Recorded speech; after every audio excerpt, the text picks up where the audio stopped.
"You're the failure in the family," my dad said quietly. "Why can't you be more like your sister?" My mom added like it was just a fact. I stayed silent 5 minutes later. I handed them this. Once they opened it, the entire room went silent. I wish I could say their words hit me like a slap, that it felt like some new kind of pain, but honestly, I just mentally added it to the list I've been keeping since I was 10, and on that running tally of actual things my parents have said to me, this one landed somewhere between.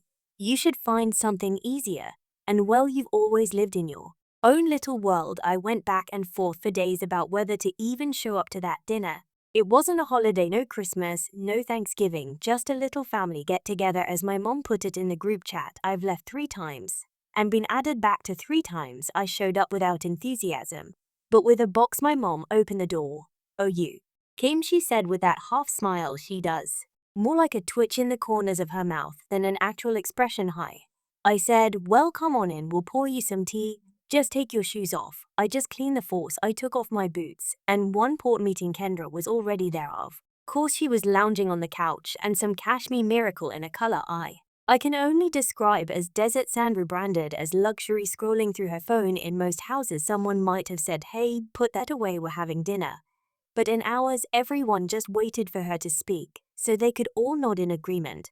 "Oh wow, Savannah ponytail. So comfortable," she said, stretching the word comfortable like it physically hurt her to say it. I smiled, the kind of smile that says, "I hear you, I just don't react anymore." Dad was carving the turkey. Mom, meanwhile, launched into yet another monologue about Kendra's latest project, some charity market or photo studio, or something. I've lost track. "She's like a little engine," Mom beamed, looking at Kendra like she invented electricity. "Yeah," Dad added, "wish you had that in you. Save, wish you had that in you." I just kept eating my salad and silence. Then came the gifts part. Kendra's birthday was last week, and this week she was, quote, going through a rough Mercury retrograde, which apparently justified receiving pearls. They handed her a box, real pearl earrings. I recognized the brand. "Oh my god, you guys," she said in that tone that meant, "This is exactly what I expected."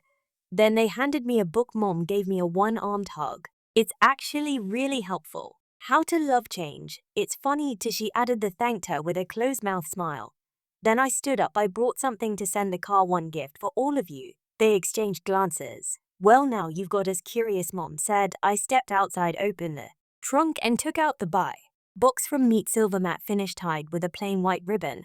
I wasn't going for theatrical, honestly. I just didn't want to look like I showed up empty-handed back in the living room. I set the box on the table. "Here," I said, "one gift for everyone, hug group therapy gift card." Kendra smirked. "Don't be nasty," Mom said. But she was smiling to Mom, untied the ribbon, lifted the lid post. "What is this?" she muttered. Dad leaned in, brows knitting like he was doing math in his head. Kendra stepped closer, frowned. "Is this supposed to be a joke?" she asked. Her voice wobbled just slightly like, "Is this some kind of prank?" No one answered. Mom sat down, not in a dramatic way, more like her legs just gave out. Dad leaned back in his chair, silent. Kendra stood, frozen, eyes locked on the box. Her face went visibly pale, and the room went quiet, not the cozy post-dinner kind of quiet, but the kind where the air freezes because something irreversible just happened. "This can't be real," Mom finally said. Where did you even get this?" Dad began, but never finished. I didn't say a word, just stood there watching. Kendra turned on her heel and walked out. Second later, slam bathroom door. Dad looked at Mom. Mom looked at me. No one spoke. I stood. "I'm heading out." I said, "Come to car." Mom opened her mouth, but nothing came out. And all I could think in that moment was, finally, "You're looking at me like I exist." I think there are two kinds of families. In some, every child is like a new book on the shelf, its own cover, its own story, all loved in their own way. And others, there's one favorite book, and the rest are just placeholders. I was a bookmark, or a bookend, or that annoying promotional flyer you toss out before even reading the first page. In our house, it was always clear who the sun was. Kendra, me. I was the atmosphere, the backdrop, the shadow. Pick a metaphor.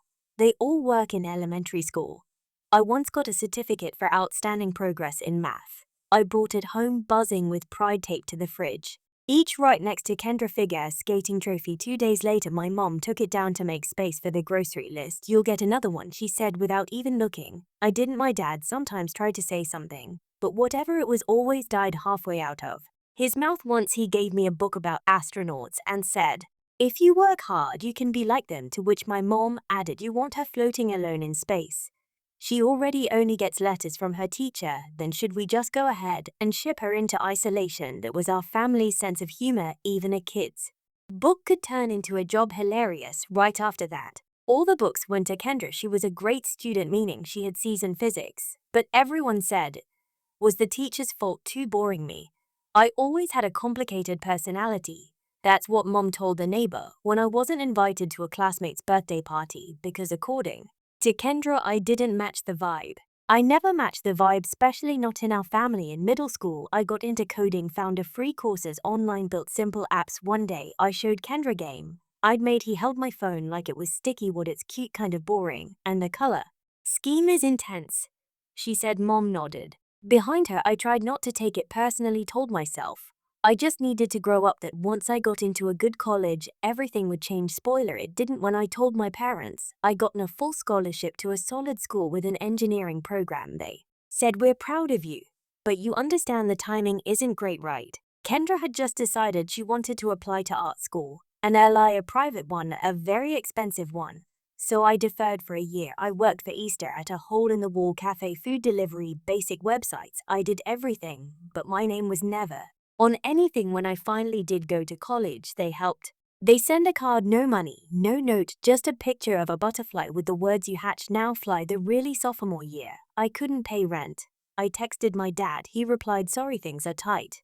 We just paid for Kendra new camera." Of course, cameras matter, especially when you're an aspiring Instagram photographer taking moody shots of fruit and soft blur. I stopped texting after that. I just disappeared. Once in a while, Mom would still send things like, "Hope you're doing okay. Can dress in Paris right now. So proud of her." Or the neighbor asked about you. I say, "You're into computers." Hope I didn't lie. I wasn't even mad anymore. It didn't hurt. He's just like a draft chili, but bearable. I built walls out of code, deadlines, and people who believed in my brain, not my smile, not my outfit, not whether I looked better with my head down. I got my first investment at 25. I didn't tell anyone. By then, Kendra had launched a candle business and poured ocean confidence and evening wisdom, all the aromas of success bottled and carefully curated lies, and a dozen fake reviews from her friends. One day, I saw her post on Instagram, "Sometimes you just need to be with family, or you're loved exactly as you are. Thank you, Mom and Dad, for always believing in me." The photo, Mom, Dad, Kendra.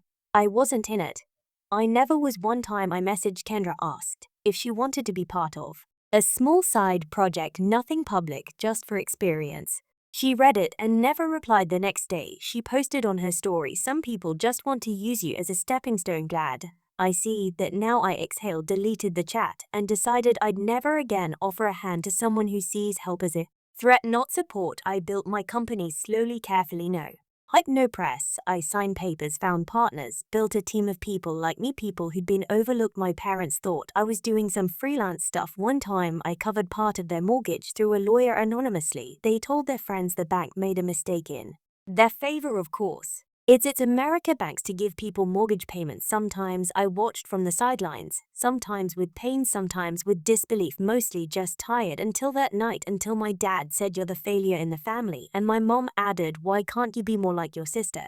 That's when it hit me. It doesn't matter who you become. If they've decided you're the background, they will always see you that way. Inside the box I left on the table, the one they all stared at like it might explode, was the tablet. But right on top, laminated and glossy, impossible to miss, was the cover of Forbes magazine. Not the one where I'm smiling politely in a grey blazer, the other one, the one where I'm sitting in front of a dark cloud. The building black coat on shoulders squared just set. The headline reads, "Faces of the Future, How Savannah Hale Transformed Us Education." Small attacks just below us say he lit a platform trusted by over 1 million students across 18 states. That was the first thing they saw. That Kendra, all frozen, their faces looked like someone had just unplugged the software behind them. Dad squinted at the page like he was trying to figure out if it was Photoshop. Kendra let out a nervous scoff and reached for the cover like maybe touching it would make it vanish. Mom didn't say anything. Thing just stared. "So did I finally?" She looked up. "That's you." I shrugged, apparently. Dad now tense. "Is this real?" "That depends," I said. "If by real you mean, do I own a company, employ a few hundred people, and give keynotes at the conference you ignored on Facebook, then yeah." "Real." Kendra gave a dry little laugh, forced. "Oh my God." What is this? Are you gonna tell us you bought NASA next? No, I said, looking right at her. Just one of the education contracts in Arizona. Pause for short. Dad narrowed his eyes. But where did all this come from? You used to be a freelancer, I offered. Well, yes, sort of. Thanks for keeping up with me, I said. Mom picked up the magazine cover and brought it closer to her face. This could be fake. I mean, nowadays you can print anything. Photo building title. Sure, I nodded. You can fake anything. But I don't do fake. I built things that work. Got sat down quietly. Kendra was still standing stiff. Then suddenly, wait a scene. That name key when you're the one doing computer literacy courses for adults or a platform. I corrected. That's one of our programs. We've also got college contracts. Or when we were invited to TED last year. But you probably don't follow education trends. Kendra waved toward the tablet. You're seriously saying this whole time you've been successful? No, I said. I'm saying this whole time you happy believing I was no one and that worked for you. That's when the tablet screen lit up on its own. I'd set to autoplay. I was tired of explaining. The first shot, a slow pan across a glass-walled office, is monitors, teams at work, and narrator's voice. A ceiling isn't just a star up, it's a tool that helps people across the country get a second chance. Then a cut to the stage, me in a black suit holding a mic. Insane. When I was 20. No one believed I'd ever make it. I was compared, overlooked, ignored. That didn't stop me from learning. It helped me focus. The camera panned across the audience, some nodding, some clapping. That's edited. Mom whispered, that's a live stream from Tech Next, I said evenly. You can look it up on YouTube. If you don't believe it. Kendra sat down on the carpet right on the floor. She stared at the screen like it was speaking directly to her. I'd don't get it, she said quietly. You never told us. Not a word. Why? I looked at her. Because every time I did say anything, you either laughed or treated it like it was cute but meaningless. And then you post stories about how successful you were. And we both know you paid your rent. And 2021. Mom turned to her. What? Yeah. I said I paid Kendra rent for 3 months. That opened his mouth, closed it again. The video kept playing testimonials from teachers, students, adult women who got certified and found work through our platform. Mom staggered a little, sat back down. I don't understand. And she said, you didn't call, you didn't write, not even for Christmas. Did you ask? Silence. Did you ever ask Savannah, how are you? Without comparing, without snide little comments, without well, Kendra, just ever. Mom said nothing. I pulled another sheet from my bag, a printed form signed at the bottom, termination of third-party mortgage contributions via trust. And one more thing, I said, those lovely 6 months where the bank stopped sending reminders. That was me through a proxy. But you mean? Dad whispered. Yeah, I said. I saved your house. And now I'm giving it back. It's yours again, fully. Kendra started crying, real crying, no performance this time. Why did you do all this? She asked, barely audible. Why? I looked at her. Because despite everything, I still wanted to be part of the family. I wanted you to see. The me just wants to see that I exist, that I'm not a mistake, not a shadow. But even when I stood right in front of you, you didn't see me. No one said anything. I turned off the tablet, placed it back in the box, put on my coat. Savannah, Mom said. Her voice trembled. I turned around. I'm not angry, I said. I'm just tired of being invisible.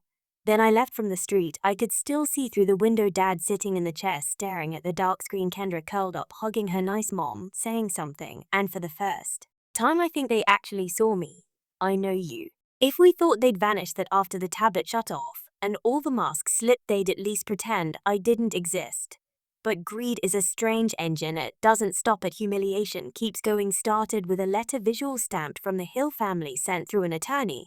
I was sitting in my kitchen finishing cold coffee when I opened the envelope. Inside, a notice claiming I owed emotional and financial damages due to public defamation, failure to uphold expectations, and withdrawal of familial support. I read the sentence 3 times, then I called my lawyer. Is this serious? I asked. He snorted. It's ridiculous, but technically legal. They're not suing yet. It's more like an invitation to negotiate wrapped in pressure, a common tactic. Scare you just enough that you'll pay to make it go away. Attached to the letter was a second document, a settlement proposal. It said in plain language, if Savannah Hale transfers a one-time sum of $300,000 as a gesture of goodwill and compensation for fractured family ties, the family agreed not to pursue legal action or bring the matter into public discussion. They wanted hush money payment in exchange for not painting me as the ungrateful daughter. There was even a clause about refraining from sharing private family details, and not so subtle reference to my recent conference. I could have ignored it, but I knew them. They wouldn't stop until they got either the money or a scene. So I made a decision if there was going to be a war, it would be on my terms. 3 days later, they showed up in info. I saw them through the peephole, mom, and dark sunglasses like she was dodging paparazzi, and dad and his best church coat, which made no sense in June. I opened the door. We just want to talk, mom said. You got everything right. I said, it's all with my lawyer now. Oh, come on, does it really have to be through lawyers? She said, her smile tight. We're family doesn't bill me for emotional damages. Dad stepped forward. We've lost you, he said. He just showed up out of nowhere with that show, the magazine, the presentation. We were shocked that your kid's alive and doing well, or shocked that I stopped paying your mortgage. Mom inched closer. You have to understand, we've suffered. To everyone's talking about you. They ask why you don't include us, why you don't help. You look cold. No, I look free. You must realize that, added, if this gets out, if people find out you turned your back on your own parents, it could hurt your business, your reputation. There was no more pretending. I nodded. So this is blackmail? No, mom said quickly. We're just warning you, people might misinterpret things. I pulled out a document my lawyer had prepared. This is your official warning. Any further pressure, veiled threat, warnings, or manipulation will be considered blackmail and defamation. Your next move, if we meet in court publicly. Mom went pale. Dad looked away. Savannah, she said quietly, you don't understand. We're struggling. We've lost almost everything. We might lose the house. Oh, I understand perfectly. I checked the records. I was covering that mortgage and on him. Mostly, but not anymore.